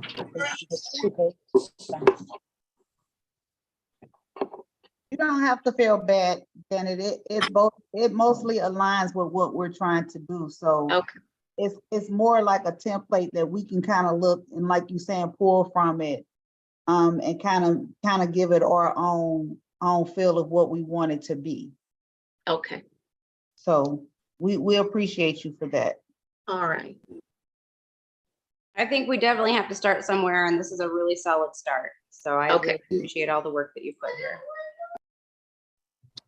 Well, I know that this is not collaborative leadership. Collaborative leadership is that, we get in here and we draft it and we do it together.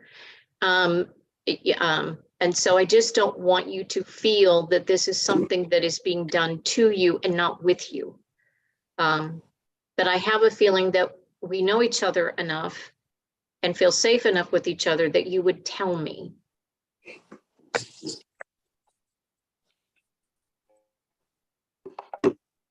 Okay, then what I'm going to ask you to do then is, because one thing we have not focused on is number 8.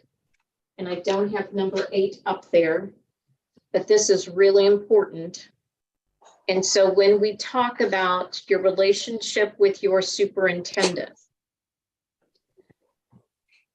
what are things that you as a board are going to need to do in order to establish a positive relationship with Dr. Scarlett? And we're just going to brainstorm here.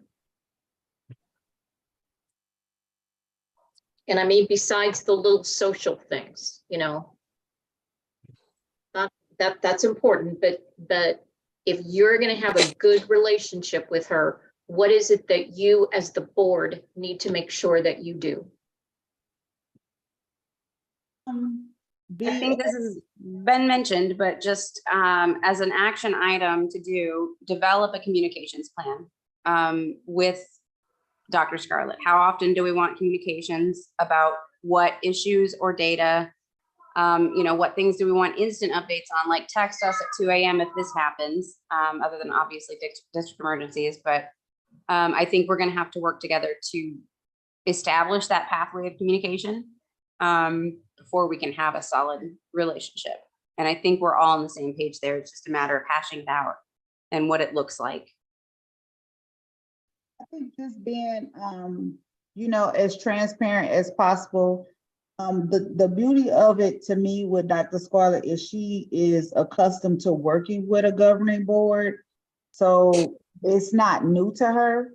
I think what helps, and I would recommend for all the board members to do, is to read the book, Janet, that Matt has spoke about in regards to the book club that we did. I think that will kind of help the new board members really see like the role of the superintendent and the board members, the governance piece, like how we can work together, and that'll give them a perspective on what and how we could work well with Dr. Scarlett, kind of gauge on what type of superintendent she would be out of that book. I think she she kind of have a unique dynamic of each one of those superintendents, but just kind of taking her lead on what her vision would be and making sure that her vision is aligned with the vision that we have for the district as well. And not being more of a hindrance to her, but more of assisting her in what it is that she wants and need from us to move the district forward. Like that I personally wouldn't look for a constant, communication. I do like what Dr. Williams have done, where she will give us like just the weekly updates, like here we are, this is what's going on, or what have you. I think that serves as a good starting point, especially with what she's going to have to come into. And I kind of agree with Natalie, some level of a communication plan, just, is this best, like this is how I've communicated in the past, does this work for you guys, or is this something in particular that you might be looking for? Dr. Scarlett, I don't know if you've read this book, but it's called The Governance Core, and it's sitting on my bookshelf over there, but there's a chapter in it that where the superintendents will share kind of how they operate as a leader, how they operate as a superintendent, and share that with the board and help them to know and to understand. And it was pretty interesting to do that. We did it with Dr. Adams, and Dr. Adams, there you go. The Governance Core, and it's Michael Fulham and that other guy. Anyway, Davis Campbell. there you go. And Tracy and Sadie, do you have copies of this book? No. No.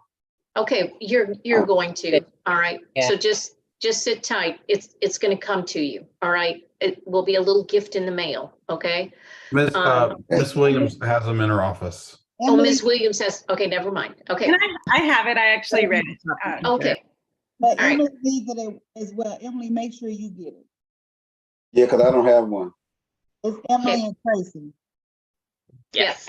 We'll have, okay, check with Ms. Henry, and we'll make sure that you get one. Okay. Okay. And Dr. Scarlett, you can check with Ms. Henry too, but but in any case, it was a really powerful conversation that we had. Because Dr. Adams had not worked with an elected board before. And so it was very different for him, and no one had given him support in being able to do that. But anyway, it's a very interesting conversation. And so I think that would be a lovely talk to have between the superintendent and the board. St. Louis school board members, how are you going to be able to delegate to Dr. Scarlett and not micromanage? I'm so excited about her coming and doing her job. Okay.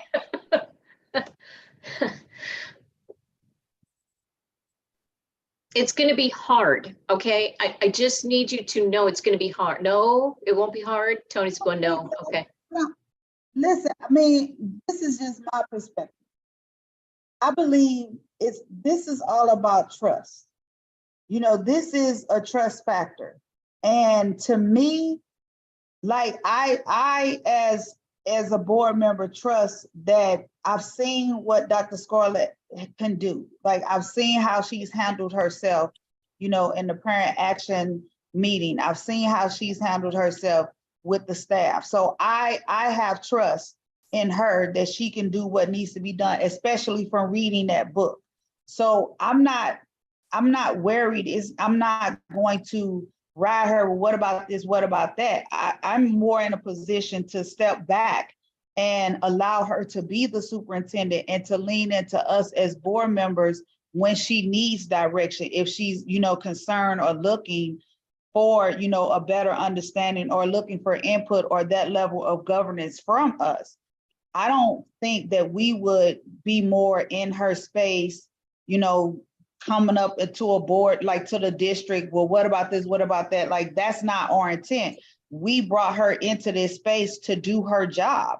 And I think we're in a position to allow her that space to do it. And but I can't speak for that's the perspective that I have, but I will hope that's the perspective that the board, everyone else on the board has as well. Yeah. Okay, Dr. Scarlett, that's been recorded. Just want you to know, okay? All right. We're gonna hold her to it. Okay. No, it is extremely exciting, to have new leadership and a kind of a new leadership team coming in. But stepping back and giving your new superintendent the time and the space to be able to figure out how she wants to have things organized there's going to be some growing pains with that. So you have to be patient as she navigates that. That's true. Anything else because I'm going to ask Dr. Scarlett a question here before we go, but anything else from the board about what you are going to be doing to making sure that you have this relationship of mutual respect and clear expectations?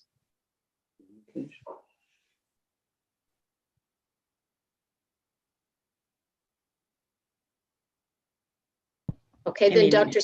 Go ahead.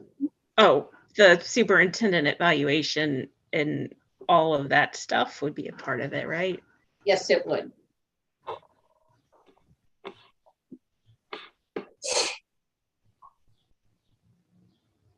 And we'll talk more about that, once Dr. Scarlett is here, about what that process can look like. We will probably want to revamp it some from what you had done previously with Dr. Adams. But anyway, we have to have a clear process for that. She has to know what her expectations are, what you expect from her. She can't operate in the dark like that. And so, Dr. Scarlett, is there anything that when in this particular realm that you need from the board? If you're going to be successful, what do you need from them? Well, I need an opportunity for us to build relationship with each other, as far as all 7 of us building the individual relationships, but really working on you all having a core focus, meaning that having 7 people who are your boss, I know that people have different interests, but as much as you all can have collective interests around that, so it doesn't stretch me or the team too thin to be able to address all of those. So how do we come together around common interests is something that will be really important as we move forward. Another area is just with the superintendent's cabinet, my cabinet leadership. I want to have retreats with you all in time that we can spend quarterly in order to revisit how we're working together and having operating norms. I want the board to feel free to reach out to my cabinet members, and I'll tell my cabinet members that within an hour or so of you reaching out, talking to a board member, I'd like for you all to make sure you tell me, because if different board members are maybe meeting with, I'm having different conversations with folks, I become a centralized point to be able to collect all of that information in many cases so that we can be responsive to the board as well. So having free-flowing, comfortable relationships where the board feels like they can go straight to the cabinet and ask them questions and that they'll be responsive, but that I'll be gathering that information to make sure that we have, a common message to everyone, not just to one board member, because if enough people ask about something, then I need to make sure that the entire board knows about that. So I don't mean to sort of get in the weeds, but us really working on those type of protocols and having those structures, I think will help to improve us as we continue, foster continuous improvement within the relationship. Because that's what we're looking at, even as I look at the rubric and what moves from emergent to advanced. Part of that is that continuous improvement sort of at each state as we iterate around different policy and different issues in the district to keep improving on that. Okay, all right.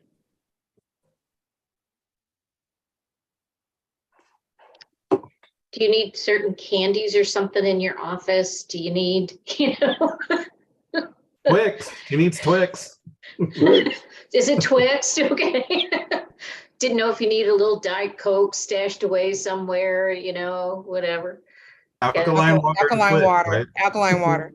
Alkaline water. Okay, you and my husband. All right, there you go. All right. Dr. Williams, I don't know if they've stashed little things for you or not, but they should have been the last few months.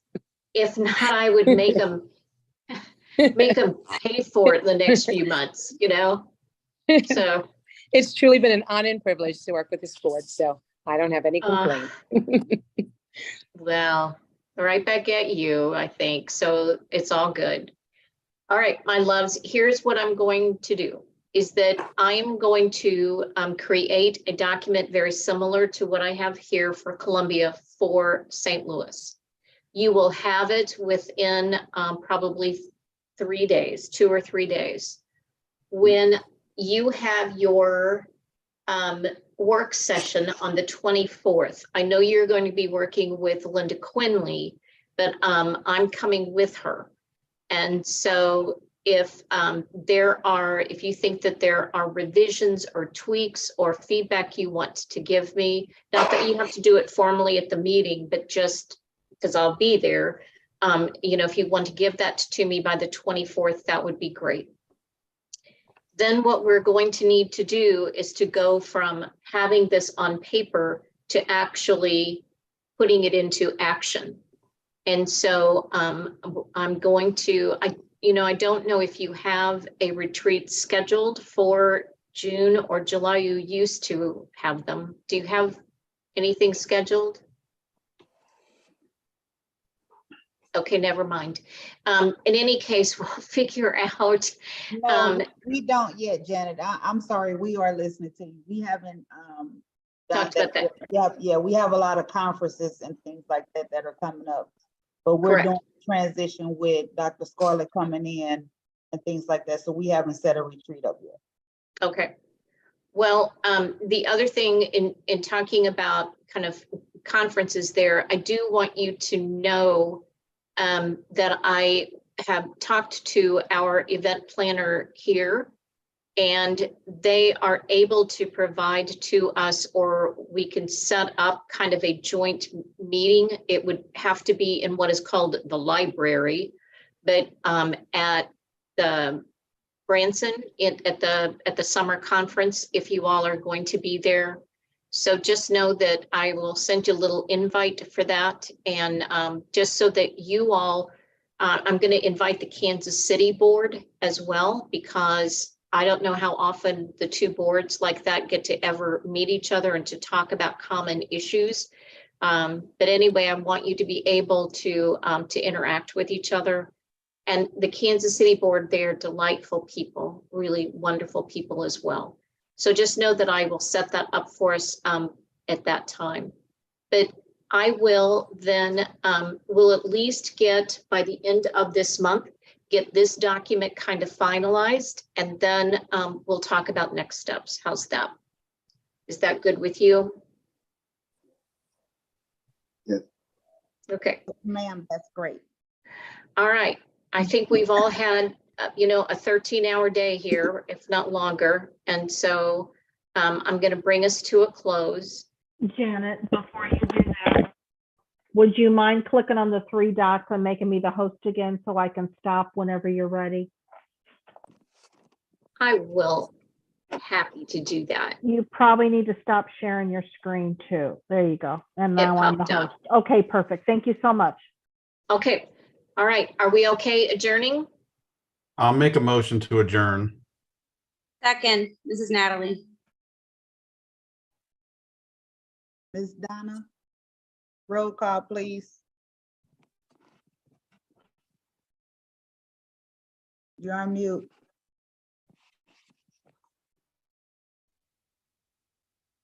Keep poking. Keep God poking. bless her. Mr. Davis, Yes. Miss Sadie, Yes. Mr. Tracy, Yes. Miss Hubbard, Yes. Miss Val, Yes. Ms. Jones? Ms. She says yes.